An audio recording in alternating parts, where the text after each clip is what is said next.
বিভিন্ন রাজনৈতিক দল এবং সুশীল সমাজের প্রতিনিধিরা তাদের বক্তব্য পেশ করেছেন। জাতীয় নাগরিক পার্টি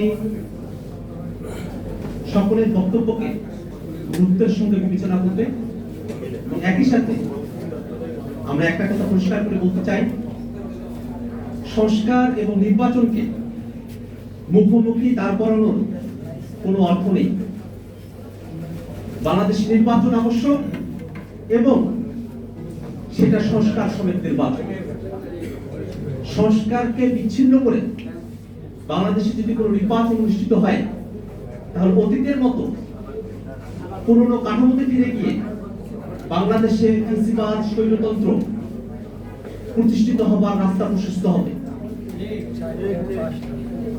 হাজারো শহীদ এবং হাজারো আহত এবং আন্দোলনকারীদের অংশগ্রহণের মধ্য দিয়ে, যে অভ্যুত্থানের মধ্য দিয়ে আমরা আজকের দিনে উপস্থিত হয়েছি, সে অভ্যুত্থানকে যদি বাস্তবিক অর্থে পূর্ণাঙ্গ করতে হয়, তাহলে বাংলাদেশের পুরনো রাষ্ট্র কাঠামোকে ভেঙে নতুন করে সে রাষ্ট্র কাঠামোকে গঠন করতে হবে।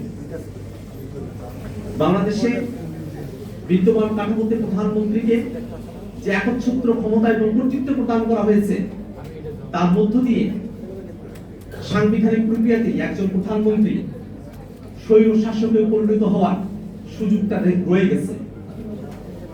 আমরা চাই বাংলাদেশের সংবিধান, বাংলাদেশের আইন এবং নীতিমালাগুলো এমন ভাবে পুনর্লিখিত হোক, এমন ভাবে সংবিধান, আইন এবং নীতিমালাগুলো প্রণীত হোক, যাতে করে স্বৈরতান্ত্রিক এবং কুক্ষিগত করে রাখবার যে মানসিকতা, সে মানসিকতা আইন, সংবিধান এবং নীতিমালাগুলোতে প্রাধান্য না পায়। অনেকে বলে থাকেন যে শাসক গোষ্ঠীর সদিচ্ছার উপরে একটি দেশের আইন শৃঙ্খলা, একটি দেশের গণতন্ত্র এবং নাগরিক অধিকারগুলো নির্ভরশীল হয়ে থাকে।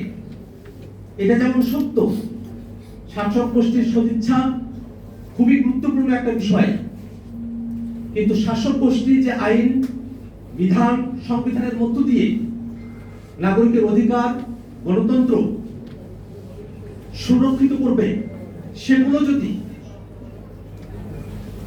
স্বৈরতান্ত্রিক নীতিমালার আদলে পরিচালিত হয়, স্বৈরতান্ত্রিক নীতিমালার আদলে প্রণীত হয়, তাহলে শুধুমাত্র সদিচ্ছা দিয়ে স্বৈরতান্ত্রিক নীতির মধ্যে থেকে দেশের নাগরিকের জন্য মানবাধিকার এবং গণতন্ত্রকে সুরক্ষিত করা সম্ভব নয়।